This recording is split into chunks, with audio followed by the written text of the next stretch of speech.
Pulau Tekong Reservoir. Pulau Tekong Reservoir Chinese, Déguāngdǎo Xùshuǐchí, pinyin Déguāngdǎo Xùshuǐchí, Malay Takungan Air Pulau Tekong, is a reservoir located on the northwest of Pulau Tekong, an island in Singapore.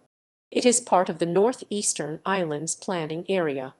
The reservoir currently provides potable water supply for all military installations within the island.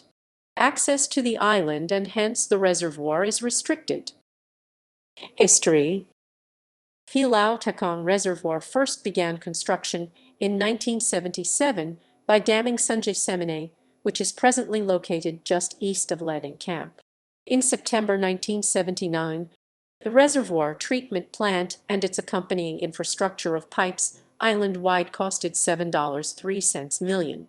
The reservoir allowed residents to be relatively unaffected by the drought of 1981, while villagers in the neighboring Pulau Ubin had to go through great lengths to receive adequate water supply after their wells went dry.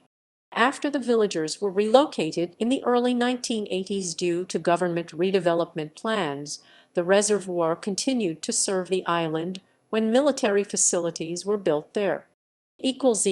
References